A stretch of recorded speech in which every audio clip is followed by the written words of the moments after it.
नमस्कार। आज हम सामाजिक अध्ययन विषय के अंतर्गत विद्यालयों में सामाजिक अध्ययन, सामाजिक विज्ञान के शिक्षण हेतु भूगोल की आवश्यकता, need of geography for teaching of social study, social science in schools का अध्ययन करेंगे। भूगोल एक अत्यंत विस्तृत और व्यापक विषय है। इसके अध्ययन क्षेत्र में सजीवों या जीवों के अतिरिक्त वे सभी तत्व आते हैं जो हमें प्राकृतिक उपहार के रूप में प्राप्त हुए हैं। पर्वत, समुद्र, नदियाँ, मरुस्थल, जलवायु, ऋतुएं, खनिज आदि भौगोलिक तत्वों का भूगोल में अध्ययन किया जाता है। यद्यपि भूगोल की विषय सामग्री प्राकृतिक विज्ञानों के तत्वों से अधिक निकट है, किंतु हम इसे भूगोल सामाजिक विज्ञानों में सम्मिलित करते हैं, क्योंकि ये मानव जीवन से संबंधित आधार है और उसे प्रभावित करती है। अर्थात यह विषय विश्व की विभिन्न मानव जीवन शैलियों का ज्ञान कराता है और प्रकृति और मानव संबंधों को स्पष्ट करता है। मानव अपनी सभ्यता और संस्कृति कल्चर के विकास में इसका भूगोल का प्रयोग करता है और कभी कभी इन शक्तियों के प्रकोप का शिकार भी बनता है। भूकंप, समुद्री तूफान, सुनामी, ज्वालामुखी का फटना आदि ऐसे ही भूगोलिक प्रकोप हैं। भूगोल विषय इन सभी की उपलब्ध जानकारी छात्रों को प्रदान करता है। इस प्रकार स्पष्ट होता है कि सामाजिक अध्ययन का उद्देश्य मानव के वास्तविक जीवन को समझाना और भौगोलिक, सामाजिक, सांस्कृतिक, व्यावसायिक जीवन शैली को समझाना है। भूगोल विषय इस ओर में उचित मार्गदर्शन करता है। इसीलिए विद्यालय स्तर पर भूगोल विषय को सामाजिक अध्ययन का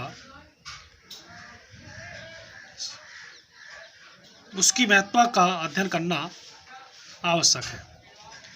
अतः विद्यालय में सामाजिक अध्ययन के शिक्षण के लिए भूगोल की आवश्यकता को हम निम्नांकित रूप में स्पष्ट कर सकते हैं। सबसे पहले आता है जीविकोपार्जन में सहायक, हेल्पफुल इन अर्निंग।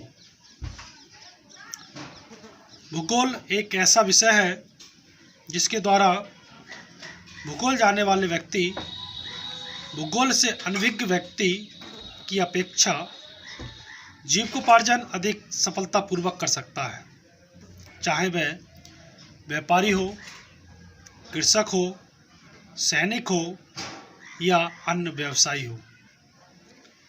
सफल व्यवसायी और व्यापारी भूगोल के ज्ञान के बिना अपने व्यवसाय में उतनी सफलता प्राप्त नहीं कर सकते हैं। यदि व्यवसायी या व्यापारी को यह ज्ञात हो कि कौन सी वस्तु कहाँ मिलती है, कहाँ अधिक है, कहाँ कम है, तो वह व्यवसाय में अधिक सफल हो सकता है। इसी प्रकार इस विषय का ज्ञान सैनिकों के लिए धरातल की बनावट और ऋतु दिशा संबंधी ज्ञान में मदद करता है। कृषक के लिए विभिन्न फसलों के उत्पादन की दिशाओं की जानकारी और फसल के विक्रय में सहायता प्राप्त होती है। समय का सदुपयोग, यूज ऑफ द टाइम। भूगोल एक ऐसा विषय है जो अवकाश के समय को सदुपयोग करने का अवसर प्रदान करता है। भूगोल के अध्ययन से दुनिया बहुत छोटी लगती है, यह इसका प्रमुख महत्व है। विश्व की घटनाएं जल्दी और विस्तृत रूप में प्राप्त होती रहती हैं। एक भूगोल के छात्र को कालाहारी के बुशमैन और टुंड्रा के एस्किमो से उतनी ही सहानुभूति होती है जितना कि राजस्थान की भील और मध्य प्रदेश की संथाल से। वास्तव में भूगोल का सबसे बड़ा महत्वपूर्ण मूल्य इसी में है कि वह इस प्रकार के दृष्टिकोण को छात्रों में पोषित करे और मानव को इस योग्य बनाए कि दूसरे व्यक्ति के जीविकोपार्जन में सहायक हो सकें। मानव के सांस्कृतिक विकास में योगदान, contribution in cultural development of human being. भूगोल विषय के ज्ञान के माध्यम से मनुष्य को दुनिया के मध्य खड़ा कर दिया है, जहां वह अपने विश्व के व्यक्तियों के प्रति दायित्वों का विवेचन कर सके। प्रसिद्ध भूगोलवेत्ता टेलर ने कहा है कि नौकरी दिलाना ही शिक्षा का उद्देश्य नहीं हो सकता। बहुत से व्यक्ति इतिहास नहीं पढ़ते कि उन्हें नौकरी करनी है, बल्कि इसलिए पढ़ते हैं कि वह जाने कि वह मानव के सांस्कृतिक विकास में उसका कितना महत्व है। भूगोल का महत्व इससे भी अधिक है। इस विषय का संबंध उन परिस्थितियों के ज्ञान से है जो मानव को उसके दैनिक जीवन के क्रियाकलापों में मदद करता है। विश्व बंधुत्व में सहायक, हेल्पफुल इन यूनिवर्सल ब्रदरहुड। भूगोल विषय के अध्ययन का एक महत्वपूर्ण उद्देश्य है कि विश्व का चित्र मानवता के पटल पर रच सके और विश्व को एकता की भावना और बंधुत्व की भावना में बांध सके। विश्व के सभी राष्ट्र मुख्यतः एक दूसरे के सहयोग से ही प्रगति करते हैं और विकास के पथ पर अग्रसर होते हैं। भूगोल के माध्यम से एक राष्ट्र को दूसरे राष्ट्र के समीप लाया जा सकता है और यह विश्व नागरिकता एवं विश्व शांति के पाठ के लिए सहायक सिद्ध होता है। सामान्य ज्ञान की वृद्धि में सहायक, useful in improvement of general knowledge. भूगोल के अध्ययन के माध्यम से विभिन्न भौगोलिक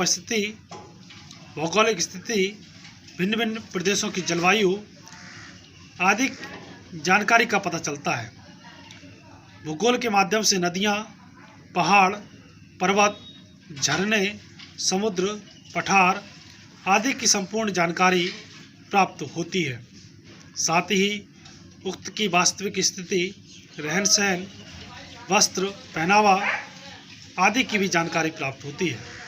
इस प्रकार स्पष्ट है कि छात्रों के लिए सामान्य ज्ञान में की दृष्टि से भूगोल का अध्ययन लाभदायक सिद्ध होता है। विविधता में एकता में सहायक, helpful in unity of diversity. भूगोल के अध्ययन से विभिन्न विविधताओं का ज्ञान प्राप्त होता है। हमारा देश एक प्रजातांत्रिक देश, डेमोक्रेटिक कंट्री है। भारत में विभिन्न धर्मों के लोग रहते हैं, फिर भी उनमें आपस में धार्मिक एकता है। भारत की जलवायु में विविधता पाई जाती है, जहां एक ओर पूर्वी भारत के मौसिनराम में सर्वाधिक वर्षा होती है, वहीं पश्चिम में राजस्थान के जैसलमेर में वर्ष भर सूखा रहता है। भूगोल के अध्ययन के माध्यम से छात्रों में विविध प्रकार की प्राकृतिक और भौगोलिक स्थिति का ज्ञान कराया जाए तो उनमें विविधता में एकता लाने में सहायक रहता है। साहित्य को समझने में सहायक, helpful to understand to literature. सामान्यतः कहानी, नाटक, उपन्यास आदि पूर्ण रूप से सामाजिक और प्राकृतिक वातावरण से ओतप्रोत होते हैं। भूगोल का अध्ययन करने वाले छात्रों को ज्ञान एक साहित्य प्रेमी और वास्तविक वातावरण को समझने में सहायता मिलती है। इसके संबंध में टेलर महोदय ने और अधिक स्पष्ट कहते हुए कहा है कि भूगोल का पाठ्यक्रम विज्ञान और कला के विषयों का समन्वित ज्ञान है। कला के विषयों में इतिहास से राजनीति शास्त्र या राजनीतिक भूगोल, पॉलिटिकल ज्योग्राफी, मानव शरीर रचना शास्त्र, एंथ्रोपोलॉजी से मानव भूगोल ह्यूमन ज्योग्राफी और अर्थशास्त्र इकोनॉमिक्स से आर्थिक भूगोल इकोनॉमिक ज्योग्राफी का विकास हुआ है। इस प्रकार भूगोल के अंतर्गत विभिन्न सामाजिक विषय और विभिन्न विषयों का ज्ञान आता है। अतः एक ही विषय जब अनेक प्रकार के ज्ञान का स्रोत है तो क्यों ना पाठ्यक्रम में एक महत्वपूर्ण स्थान रखेगा। सभ्यता के अध्ययन के लिए for the study of civilization, भूगोल हमारी सभ्यता और संस्कृति को समझने में सहायक होता है। महाराणा प्रताप और अकबर का युद्ध स्थल हल्दी घाटी क्यों चुना गया और इस स्थान का इस घटना पर क्या प्रभाव पड़ा, भूगोल इसे समझाने में सहायक होता है। तक कहा जा सकता है कि भूगोल रंगमंच का वर्णन करता है, जबकि इतिहास इस रंगमंच पर होने वाले नाटक का वर्णन मात्र है। इस प्रकार बिना भूगोल के इतिहास का ज्ञान अधूरा ही रह जाएगा। यह बात नागरिक शास्त्र के लिए भी कही जा सकती है। भूगोल के ज्ञान से राजनीतिज्ञों को राज्य के विभिन्न स्रोतों के समुचित उपयोग के ज्ञान के आधार पर राज्य अथवा राष्ट्र का विकास करने में सहायता मिलती है। आज का राजनीतिक भूगोल, पॉलिटिकल ज्योग्राफी विषय की एक अलग ही शाखा के रूप में विकसित हो गया है, जो इन समस्याओं को हल प्रदान करने में योगदान देता है। भूगोल का ज्ञान समाजशास्त्रियों को यह बताने में सहायता करता है कि किस प्रकार भौगोलिक वातावरण समाज के रीति रिवाज, परंपराओं और सामाजिक समस्याओं को प्रभावित करता है। मानव भूगोल की शाखा निम्नतम, कम से कम और न्यूनाधिक रूप से समाजशास्त्र की इन्हीं समस्याओं पर प्रकाश डालती है। तो ये था विद्यालय में सामाजिक अध्ययन शिक्षण हेतु भूगोल की आवश्यकता। धन्यवाद।